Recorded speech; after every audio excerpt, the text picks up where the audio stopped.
Uluran. Saya jemput air hitam. Terima kasih Datuk Pengurusi. Saya terus kepada butiran 020400 Perkhidmatan Veterina dan juga 020600 Makis. Berkenaan dengan isu bekalan telur lagi, pada 1 Mac yang lalu, Yang Berhormat Menteri telah mengumumkan sejumlah 1.28 bilion ringgit untuk meneruskan subsidi pada tahun ini sehingga 30 hari bulan Jun 2023 demi memastikan bekalan telur ayam di dalam negara kekal stabil. Namun, persoalan saya ialah, adakah subsidi ini akan terus dikekalkan selepas itu atau sebaliknya? Saya nak tahu sama ada dalam bajet ini 1.28 bilion secara eksplisit masuk dalam bajet ataupun akan dimasukkan dalam bajet tambahan. Itu pertama. Apakah cara penyelesaian selepas 30 Jun? Diapungkan harga? Atau bagaimana kita nak memastikan rakyat tidak dibebankan? Dan untuk subsidi 1.8 bilion ringgit yang digunakan untuk tahun lalu, adakah ianya telah dibayar kepada penternak? Ramai penternak yang datang mengadu mengatakan mereka masih menunggu pembayaran subsidi untuk Julai hingga Disember tahun lalu. Apakah punca kelewatan?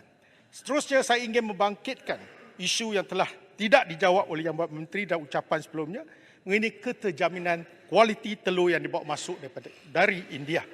Sejauh manakah telur yang dibawa masuk menepati kualiti yang ditetapkan oleh Makis dan selamat makan? Ini satu isu yang sangat relevan. Ada atau tidak telur yang ditolak, dibentikan di pelabuhan yang tidak dibenarkan masuk kerana kualiti tidak mengikut piawaian atau cara pengendalian tidak memuaskan. Ini bukan kegugasaran saya sendiri. Aitam, Ini juga dibangkitkan oleh Fomkas. Aitam, Sekejap belum lagi. minta tambahan juga Sekejap, telur. saya ini ada bukan penting. Soalan Saya telur nak berucap di Dewan ini dan saya harap saya tidak akan diugut lagi. Terima kasih Yang Berhormat Datuk Speaker kerana memberi surat pada saya. Ini surat untuk wakil rakyat. Siapa saya yang membuat ucapan di dalam ni terlindung di bawah perlembagaan Pasal 63. Saya sebagai seorang. Kajian koyak. Okay? Ini saya seorang speaker yang bijaksana dan arif. Akan tetapi, semalam jam 9.51 pagi, saya menerima panggilan daripada seorang insan bernama Dipak yang mendakwa dirinya mewakili JNE Advanced Tax Sdn Bhd yang mengata beliau telah berbincang dengan PMO untuk saya buat satu statement dan kita settle di luar mahkamah. Saya kata apa ni? Saya rasa ini satu... Sekejap. Ini jangan potong steam, saya habiskan dulu. Apa yang berlaku ialah, Datuk Speaker, apabila saya kata, saya tak sebut nama syarikat kamu, saya tak sebut nama kamu. Dan kenapa you nak buat? Dia kata, you kena buat satu statement untuk betulkan apa yang dibuat di Parlimen. Saya kata, saya tak sebut nama, you tak sebut syarikat. Apa kena? Saya cuma jadi juru cakap rakyat. Ini masalah bekalan telur. Saya tak ada niat, saya tak ada apa-apa kepentingan sebab saya tak nak tahu siapa dapat. Sebab tu tak sebut nama. Buat kali pertama saya sebut nama. Dan dia kata, saya dah mengarahkan peguam saya pergi mahkamah untuk buat satu writ saman. Ini apa ni? Surat daripada speaker. Ini macam mempelekehkan surat. Institusi parlimen ni, kalau ini kita kena cite the contempt of parliamentary proceeding. Datuk Speaker, saya rasa dalam kes ini kita menang berat. Apa nama PMO ni? Saya pun tak faham apa yang berlaku. Yang Mohamad. Terima kasih Datuk Speaker. Datuk Speaker, ini adalah satu bukan saja unethical tapi intimidation. Kalau kita bersambung bagi orang menggunakan nama PMO atau nama PM macam ni, dia akan bagi kita dalam satu situasi bila semua nanti besok kita bagi orang gunakan nama speaker juga.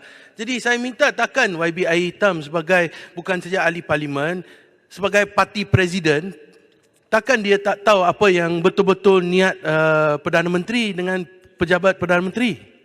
Terima kasih Yang Berhormat. Ini saya boleh bagi jawapan. Saya bagi jawapan dulu sekejap.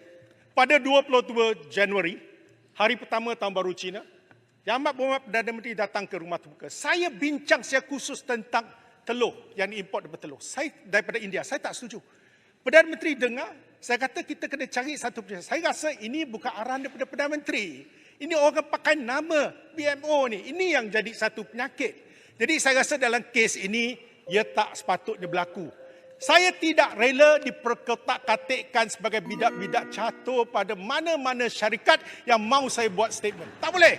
Sebab saya cuma sebagai juru cakap kepada rakyat. Ini masalah yang penting. Jadi, Datuk Aitam. Depusi, dalam kes Aitam, ni... boleh? Sikit. Okey, terima kasih. Berkaitan isu telur ini satu isu yang panas lah. Terima kasih Aitan, terima kasih Speaker. Cuma boleh tak masuk dalam ucapan Aitan, apakah nama syarikat yang dapat import telur dari India tersebut dan juga bagaimana cara pemberiannya, sama ada fast track nego ataupun direct nego. Terima kasih Tuan. Saya rasa Menteri dah jawab ni, boleh rujuk balik pada handset.